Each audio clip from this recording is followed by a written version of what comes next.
This is Andi for Boxing Social in association with Betfred, and I'm delighted to be joined by Jason Welborn here in his new surroundings now, Rich Against Gym. Jason, first and foremost, how are you doing? I'm great, thanks. Sound. That's good to hear. Now, obviously, as I mentioned, we have new surroundings. Talk to me about firstly this link up. It was obviously, I've known Rich for years all through boxing, and obviously my last couple of fights, the big fights have kept me there, but like it was just like, whether it's, I think everybody needs a change now and again. I needed a bit of spark towards my camp. Obviously BCB, obviously they've done a lot for me, and I would still my manager, still working alongside Rich again, sparring. So we're all working together, so there's no breakups or nothing. It's just they know I need, and I know I need more than anything to carry on my career. A bit of a spark. You've got young lads up here, fresh. So it's just giving me that bit of enjoying boxing and going back to basics, and I've picked up on a lot of things. Bad habits what I've been taking into these big fights. Yeah. So if now these bring into the table, let's see what we've got to offer now. Jason, let's obviously get into the main reason behind me coming down to catch up with you today. Just had the announcement of the Felix cash fight for the Commonwealth title on August 14th, I believe the date is. Yeah. Talk to me about how the deal came about, because obviously we did an interview a couple of weeks ago and you mentioned his name, but you never really said whereabouts that fight was, if the talks had progressed and what have you. Yeah. There was talks, and obviously there was other fights, but obviously with the lockdown, obviously the arenas, this and that, and obviously the fight what I had before that, what's his name? I just said his name. That keep Metcalf.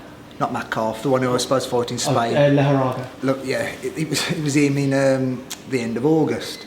Obviously, the money are the best at these kind of fights, but obviously you need these fights and these names to progress on to bigger and better, which we know that. But we was umming and ahhing about that one. I thought, well, I've got a bit more time, let the gyms open. But Phoenix Cash, I thought, you know what, it's I like working with Matchroom. I think, Frank, after the last show and this, but like, Eddie, he's always puts a good shows on. He's the man, I think, in the boxing. And Phoenix Cash, the name, the title. Obviously, I fell short my last fight, the Commonwealth title, so forget the money aside, that belt means more than anything, like to bring that home to my wife and my family, and then we can look back then and we can see one step at a time what goes from there. But I want the win, and I'm going to do what for the time what I've got.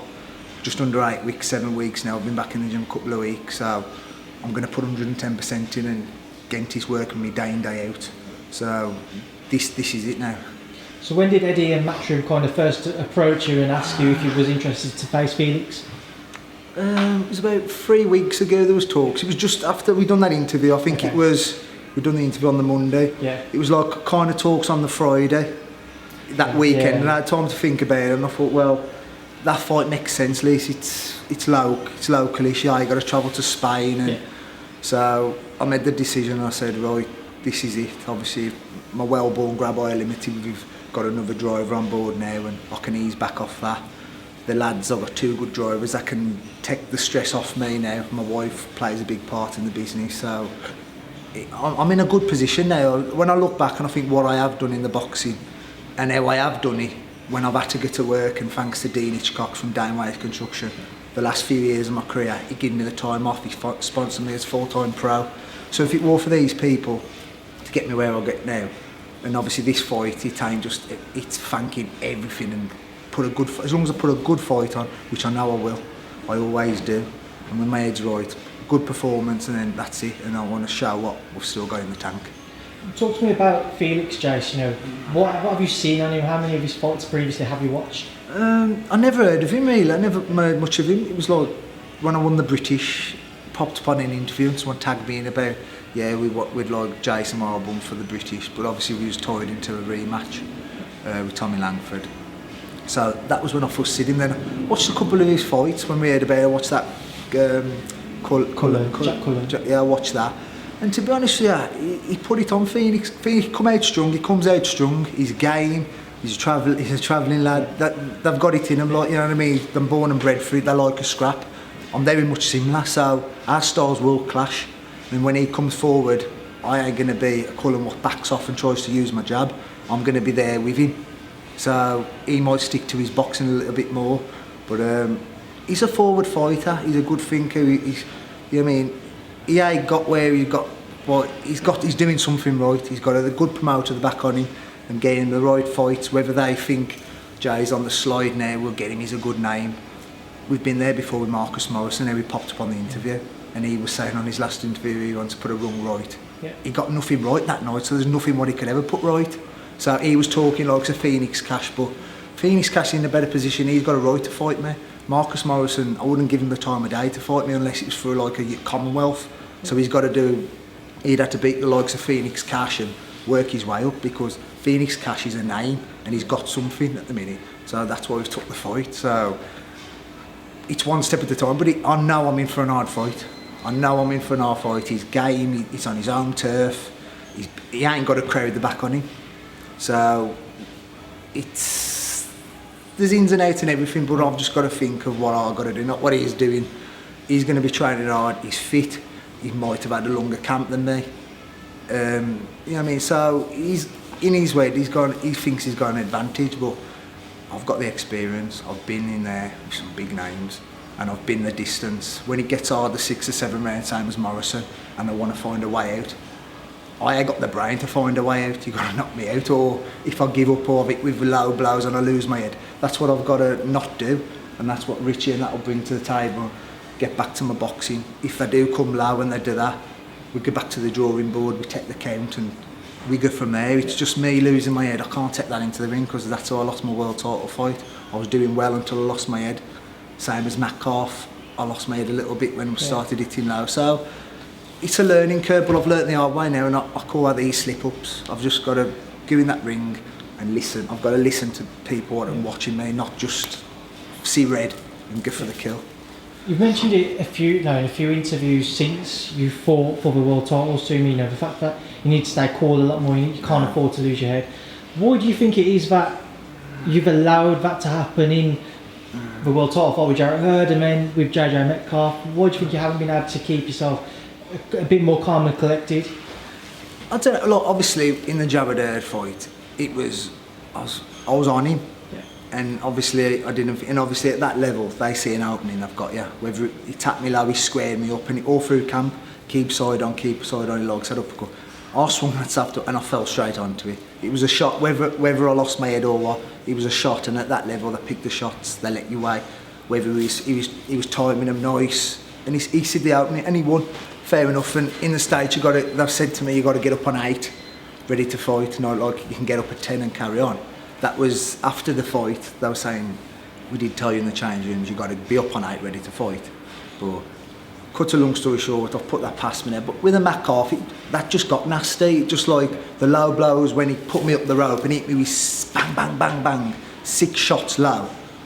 And I thought, and I think after that then, in the back of my head, I thought, you know what, I don't want to give him a good fight. Like, I went out for the kill and he caught me. And I just thought, I thought to myself, okay, you know what I mean? I'm getting paid no matter what. Why should I put a good fight on? Why should I do another few rounds? But I don't want to go out on that mentality. It's a bit like I said to you last time. It's a shame, because I've had good fights. I've been in interesting fights. And I've fought better names than Metcalf. And you know what I mean? Whether it was the weight, I felt a bit... I got a bit frustrated. My hand went in the left. I forgot about that. Yeah. Second round, my hand went. So obviously that took me out my game plan as well. I was using my jab. So them fights from this position where I am now, I've put them fights past me. No disrespect, like Jared, it's boxing, it's a business. I wish them all the best in their careers. But I've got my number one now, my career. I've moved camps. I've got a good team around me. Whether we can do something with Matchroom after this one, but all we got to concentrate on now is Phoenix Cash, and we've got like 7 weeks to concentrate on just Phoenix Cash, nothing else, just him. You mentioned briefly, a couple of questions ago, that you can see Felix coming and he will trade with you at points in the fight, but he has the ability to box a bit more. But how do you expect the fight in your own mind to play out?